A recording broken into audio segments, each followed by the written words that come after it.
Hi hello and welcome to Anamika story one.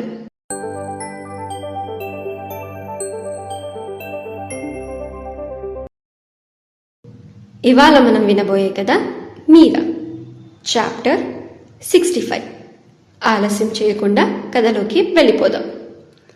Manju మీరాని నేనంటే ఎందుకంత భయం అని అడిగింది. ఏమో, నాకలా కొత్త వాళ్ళని చూస్తే చాలా భయం వేస్తుంది. వాళ్ళు నన్ను వాళ్ళతో పాటు తీసుకెళ్ళిపోతారేమో అని భయం వేస్తుంది అని అంది మీరా. నిన్నెందుకు కొత్త వాళ్ళు వాళ్ళతో తీసుకువెళ్ళిపోతారు అని అడిగింది మంజు. ఏమో, నేను రాత్రిపూట పడుకున్నప్పుడు ఎవరో అంటూ ఉంటారు, నాతో పాటు వచ్చే మీరా, నాతో పాటు వచ్చే మీరా అని. నాకు ఏమో చాలా భయం వేసి బయటికి పరిగెత్తుకుంటూ వస్తానా. ఇంట్లో వాళ్ళకి చెప్తే వాళ్ళు గదిలోకి వెళ్ళి చూసేసరికి అక్కడ ఎవ్వరూ ఉండరంట. దాంతో నాకు అందరూ పిచ్చి అని పేరు పెట్టేశారు. ఆ తర్వాత ఎప్పుడు నేను వాళ్ళకి చెప్పినా వాళ్ళు నమ్మేవారే కాదు. కానీ నాకు ఆ మాటలు వినిపిస్తూనే ఉంటాయి అని భయంతో అంది మీరా. మీరా, ఆ మాటలు నీకు ఎప్పుడు వినిపిస్తాయి, ఎక్కడ వినిపిస్తాయి అని అడిగింది మంజు. ఆ గది ఉంది కదా, అందులో అని అంది మీరా. మరి ఈ గదిలో వినిపించవా అని అడిగింది మంజు. నేను ఈ గదిలో పడుకుంది నిన్న ఒక్కరోజే, అందుకే నాకేం వినిపించలేదు అని అంది మీరా. ఓ అవునా అని అంది మంజు.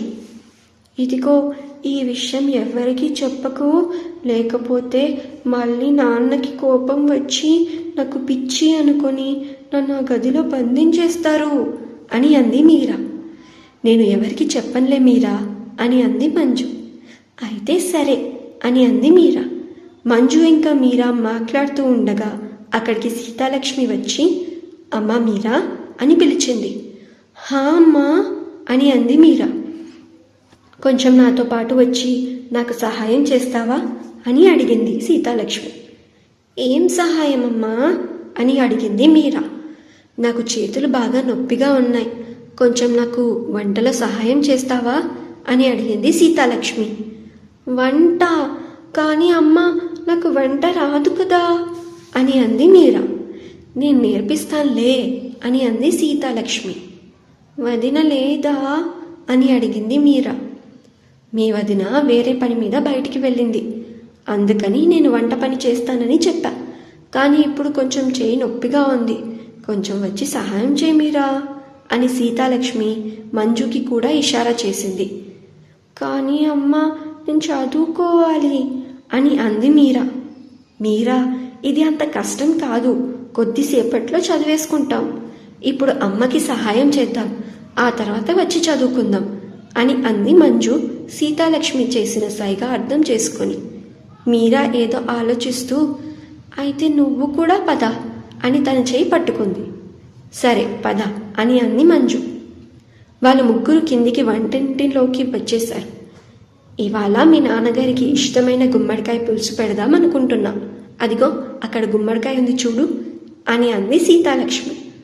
అమ్మో, ఎంత పెద్దగా ఉంది అని అంది మీరా. మీరా, గుమ్మడికాయ అంటే అంతే ఉంటుంది, రా అమ్మగారు చెప్పినట్టు చేద్దాం అని అంది మంజు. సీతాలక్ష్మి వాళ్ళిద్దరికీ చెబుతూ ఉంటే వాళ్ళిద్దరూ కలిసి వంట చేస్తూ ఉన్నారు. మంజుకి కూడా వంట తెలియదు, అందుకని వాళ్ళ అమ్మగారి దగ్గర అన్నీ నేర్చుకుంటూ ఉంది. గౌతమ్ని అప్పుడే బయటి నుంచి ఇంట్లోకి రావడం చూసి మంజు వెంటనే సీతాలక్ష్మితో, అమ్మగారు, నేను అన్నయ్యకి వెళ్ళి చెప్పేసి వస్తాను, ఇవాళ నేను మీరాతో ఉంటున్నాను అని అంది. మీరా ఆనందపడిపోయి వెళ్ళి తొందరగా చెప్పేసిరా అని అంది. మంజు తొందరగా గౌతమ్ దగ్గరికి వెళ్ళి అన్నయ్య ఒక్క నిమిషం అని అంది. గౌతమ్కి ఈ పిలుపు కొంచెం కొత్తగా ఉన్నా తిరిగి మంజు వైపు చూసి ఏమైంది అని నెమ్మదిగా అడిగాడు. అది మీరా గురించి మాట్లాడాలి అని అంది మంజు. మీరానా? మళ్ళీ ఏం చేసింది అని అడిగాడు గౌతమ్. మీరా ఏం చేయలేదన్నయ్య, అది తను ముందు ఉన్న గదిలో ఏవో విచిత్రమైన శబ్దాలు వినిపిస్తున్నాయని చెప్తుంది అని అంది మంజు. శబ్దాలా అని అడిగాడు గౌతమ్. హా అన్నయ్య, ఎవరో తనని పిలుస్తున్నట్టు, తనని తీసుకెళ్ళిపోతారు అన్నట్లు చెబుతుంది. అర్ధరాత్రి ఎవరో మీరా, నువ్వు వచ్చేయి నాతో పాటు, వచ్చేయి అంటూ ఎవరో తనని పిలుస్తున్నారు అని తను నాకు చెప్పింది అని అంది మంజు. అది అందరికీ తెలిసిందే కదా అని అన్నాడు గౌతమ్. ఏమో అన్నయ్య, అలా చెప్తూ ఉంటే మీరా కళ్ళల్లో ఏదో తెలియని భయం, అది నిజమై ఉంటుందని నా అభిప్రాయం అని అంది మంజు. ఆ గది కొంచెం తేడాగానే ఉంది. అక్కడ గాలి వీచినా కూడా ఎవరో పిలుస్తున్నట్టే ఉంటుంది. సరే, నేను చూస్తా ఆ గదిలో ఏముందో. నువ్వు మీరాతోనే ఉండు, అలాగే మీరా ఏమన్నా చెప్తే మాకు వచ్చి చెప్పు అని అన్నాడు గౌతమ్. అలాగే అన్నయ్య అని అంది మంజు. ఇంకో విషయం, తనకి చదువు కాకుండా అత్తయ్య చెప్పినట్టు వేరే విషయాలు కూడా చెప్తూ ఉండు. బయటికి ఎక్కడికైనా వెళ్దామా అని మీరా అంటే ఆ విషయం వెంటనే నాకు వచ్చి చెప్పు అని అన్నాడు గౌతమ్. సరే అన్నయ్య అని చెప్పి మంజు అక్కడి నుంచి వెళ్ళిపోయింది. గౌతమ్ తనలో తాను, అర్ధరాత్రి నిన్ను ఆ గదిలో ఎవరు పిలుస్తారు, ఎందుకు పిలుస్తారు, అక్కడ కిటికీ కూడా సరిగ్గా లేదు, దేని చూసి ఇంతగా భయపడుతున్నా, ఆ మాటలకే ఇంత భయం పుట్టిందా నీలో, ఆ రూమ్లోకి ఇంకోసారి వెళ్ళాలి, కానీ ఎలా, ఇప్పుడు వెళ్తే మీరా గదిని చూసి మళ్ళీ ఎలా రియాక్ట్ అవుతుందో చెప్పలేం అని ఆలోచిస్తూ ఉన్నాడు. గౌతమ్ ఆలోచిస్తూ ఉండగా, ఏదిగో అబ్బాయి, బయట నుంచి ఆ లగేజ్ తీసుకురా అని ఎవరో పెద్దావిడ అన్నట్టు వినిపించింది గౌతమ్కి. గౌతమ్ వెంటనే ఆమె వైపు తిరిగి, ఎవరు, నేనా అని అడిగాడు.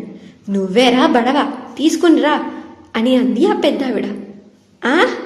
బడవా, బడవా అంటే ఏంటి అని అడిగాడు గౌతమ్. ముందు నా పెట్ట తీసుకురారా, ఆ తర్వాత చెప్తానులే అని అంది ఆ పెద్దావిడ. వామ్మో, ఎవరసలు ఈమె అని ఆలోచించుకుంటూ బయటికి వెళ్ళి లగేజ్ తీసుకొచ్చాడు గౌతమ్. మరి ఈ పెద్దావిడ ఎవరు, ఈవిడ వచ్చాక కథలో ఇంకే ట్విస్ట్ వస్తుంది, తెలుసుకుందాం నెక్స్ట్ అప్డేట్స్లో. వింటూనే ఉండండి మీరా, మీ అనామిక స్టోరీ వరల్డ్ ఛానల్లో మీ అనామికతో. అలాగే ఈ స్టోరీ మీకు నచ్చితే ప్లీజ్ ఈ వీడియోని లైక్, అలాగే మీ ఫ్రెండ్స్ అండ్ ఫ్యామిలీకి ఈ వీడియోని ఈ స్టోరీని షేర్ చేయండి. అలాగే ఛానల్ని సబ్స్క్రైబ్ చేయడం మర్చిపోకండి. బెల్ ఐకాన్ కూడా క్లిక్ చేయండి సుమి. అలాగే ఈ స్టోరీ మీకు నచ్చితే కింద డిస్క్రిప్షన్లో లింక్ ఉంది, ఆ లింక్ని ప్రెస్ చేసి అన్ని చాప్టర్స్ని చదివేయండి. Thank you so much for listening. Bye bye.